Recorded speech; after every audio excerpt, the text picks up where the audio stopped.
Hey everybody, trigonometry day 2. Today's topics radian and degree measure, some arc length and area of a sector. Let's go ahead and get into it. All right, let's go ahead and jump into arc length. Formula here is given S, which is arc length. Arc length is equal to R, which is radius, as you'd probably expect, and theta, which is your central angle. Okay, now your central angle, in order to use this formula, must be in radian measure. So if we're given an angle in degree measure, we're going to have to convert it to radian measure. So let's look at an example. Find the radius of a circle in which a central angle of 30 degrees yields an arc length of 10 meters. So let's look at this. If I have a central angle of 30 degrees and an arc length that is yielded by that of 10 meters, and I want to find R. So I know my arc length, so S is 10. I know theta is 30. Now I need theta in radian measure. So I'm going to actually go down here for conversion. To convert from degrees to radians, for example, I want 75 degrees in radians. I'm going to multiply by pi over 180.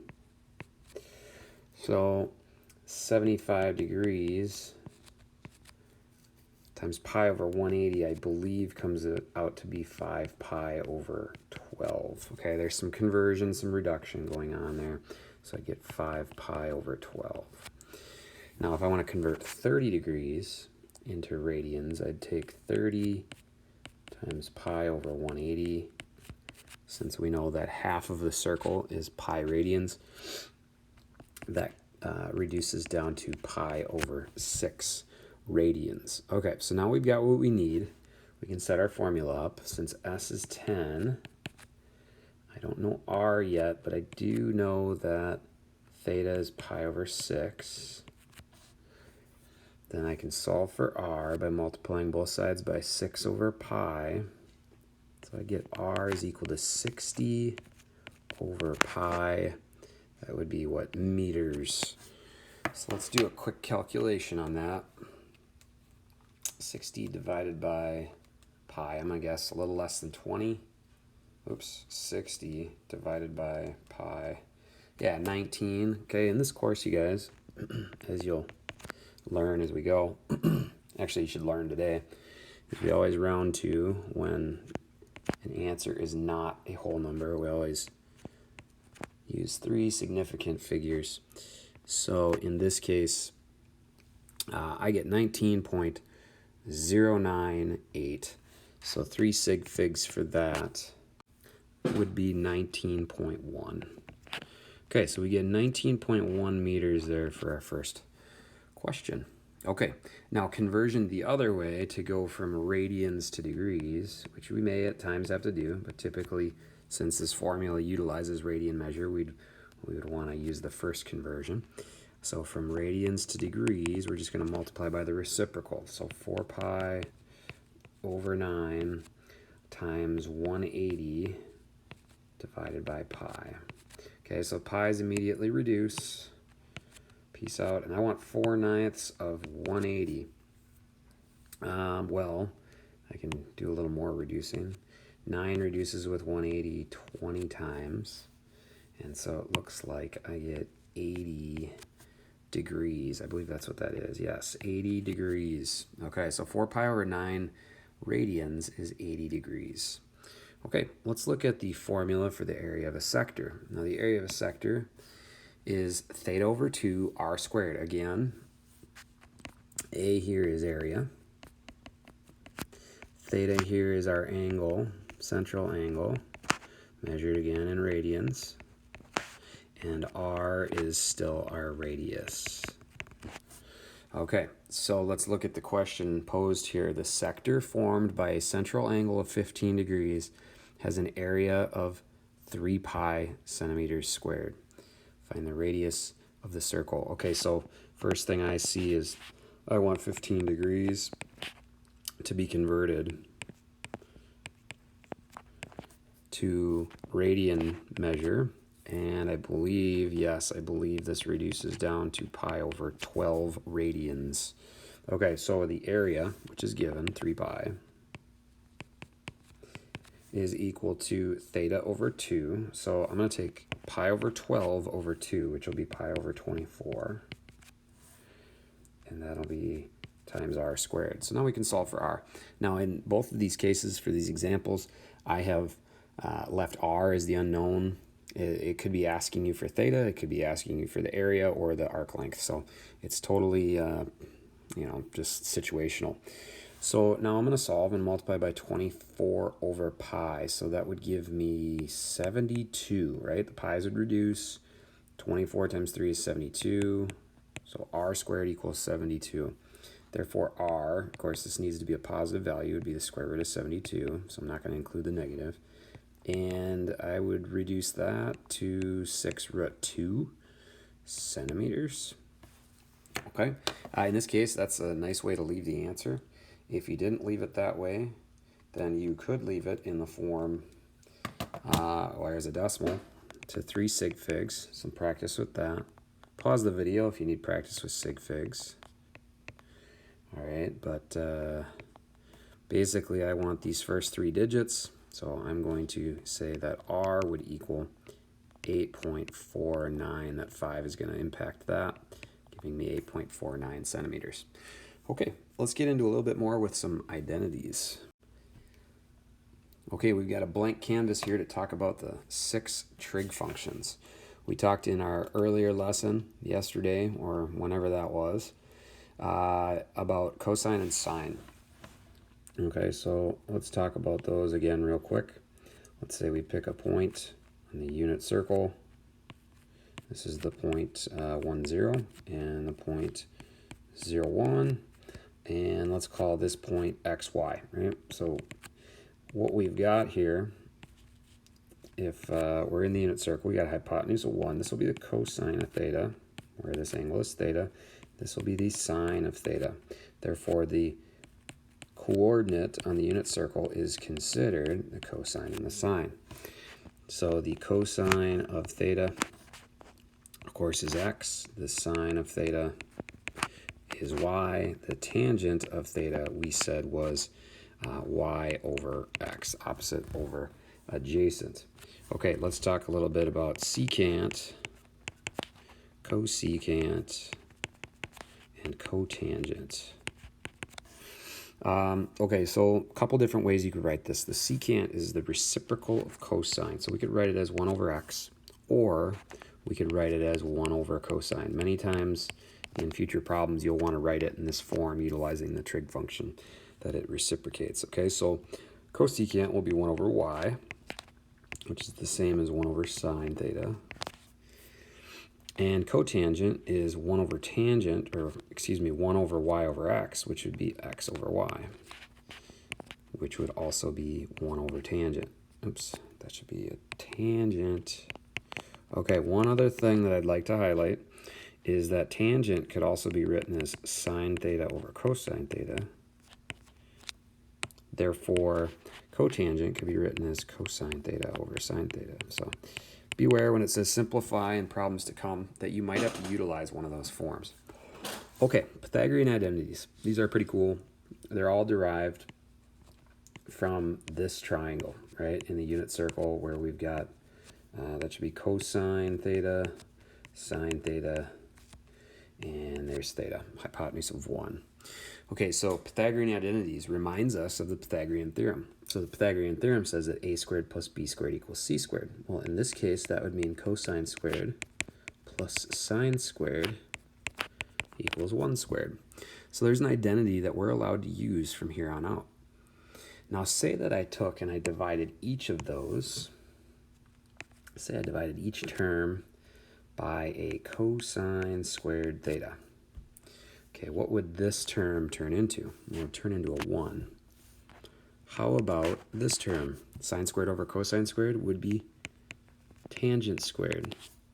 And if I divided 1 by cosine squared, I would get secant squared. There's another Pythagorean identity. Okay, let's divide everything by sine squared. Okay, so if I divide cosine squared by sine squared, I get, what would that be? Cotangent squared theta.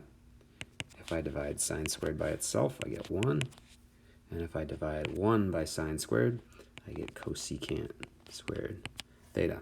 Now, these are foundational, these three, for our Pythagorean identities. They can all be rearranged. So for example, the first one, I could write that cosine squared theta equals 1 minus sine squared theta.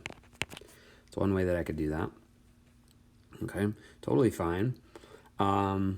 Or I could write it sine squared equals 1 minus cosine. So there are 9. These yield 2 more. These yield, this one yields 2 more. This one yields 2 more. Therefore, there are 9 Pythagorean identities. I would just memorize these first 3 and then work from there. Okay, so let's utilize what we've learned so far in some simplifying and some solving involving these formulas and identities. Okay, guys, here we are. Let's simplify this fully. So let's look at the first one. And this should ring a bell from the last slide. But 1 minus sine squared x is equal to cosine squared x. That could help us. But it could also potentially be, maybe make the process a little bit more complicated. What I want you to see here is that if you did plug that in, you'd have this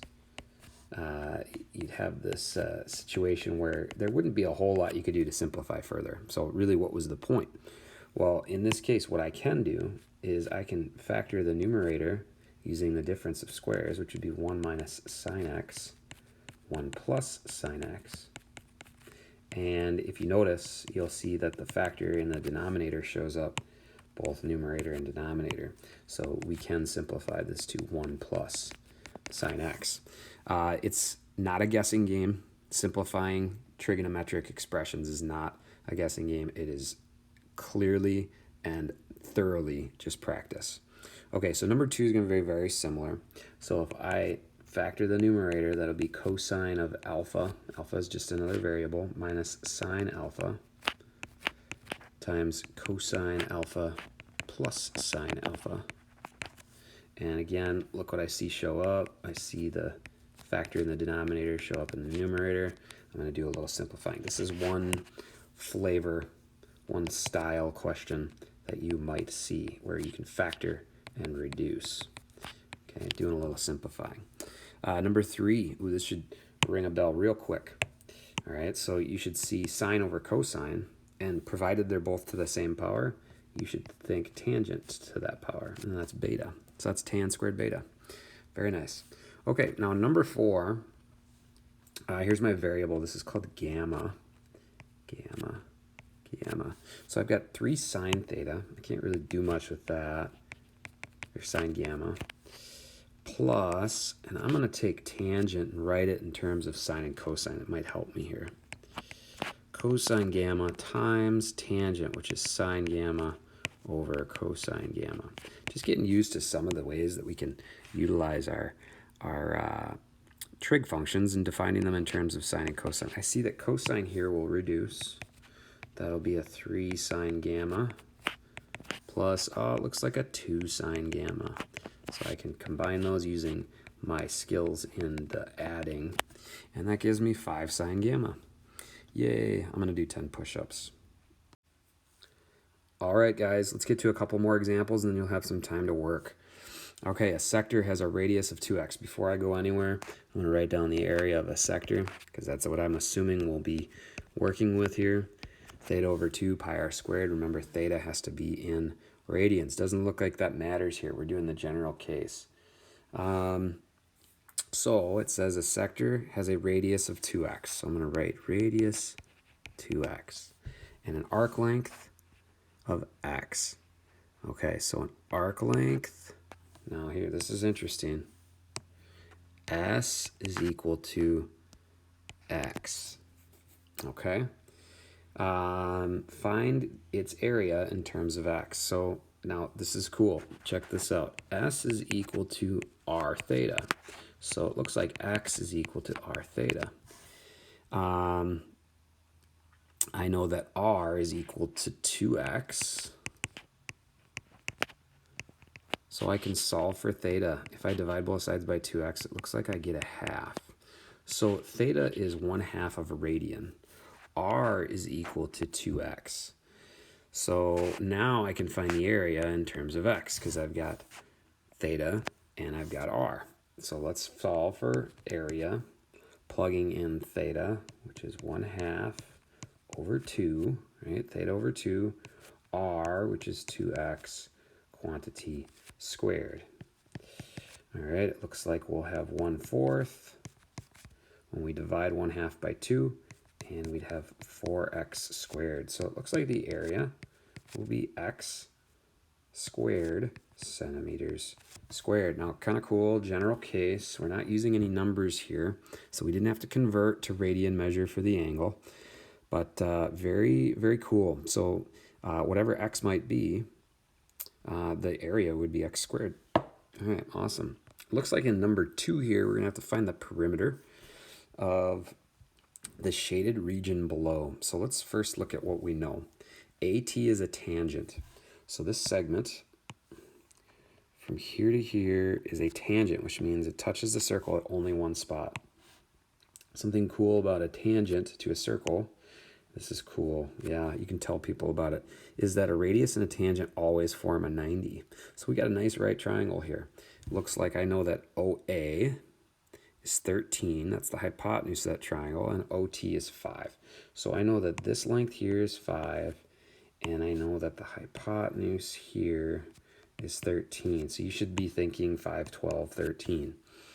Okay, so I want the, it looks like the perimeter, I'm going to highlight it here in black. I want to know the sum of these 3 lengths. Well, I know one of them is 12.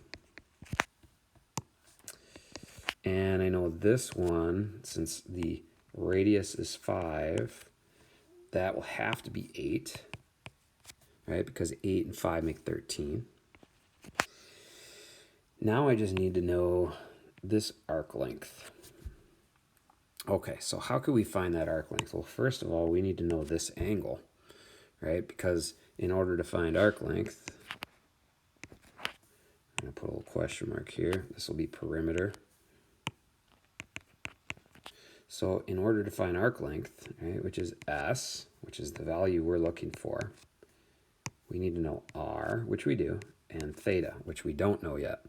But what I can use, and we haven't really gotten to this yet in our material, but in a right triangle, if I want to find this length, I could take some right triangle trig skills. Looks like the tangent of theta equals 12/5. Okay, so that means theta, if we're in radian mode on our calculator, would equal the arc tangent or inverse tangent of 12/5. All right, so that's theta. So S will equal R, which is 5, times theta, which is arc tangent of 12/5.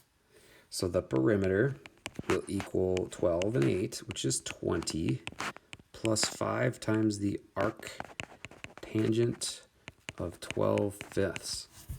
All right, so in some cases, just giving you a heads up, on the IB exam in May, likely they might say, find the perimeter of this by finding the values of A, B, C, and D, right? So you'd say 20, 5, 12, and 5. Okay, or they might say to 3 sig figs, find the value of that. Let's do that real quick on the calculator. Let's take 20 plus 5 arctan of 12/5. And I am going to make sure that I'm in radian mode. We got to make sure we're in that mode. And I am not. Press enter. I get 25.88, which to 3 sig figs is 25.9. What is that, centimeters? Okay, guys, that is day number 2 for some trig. Hope it went well. Let me know if you've got any questions. We'll see you in the next video.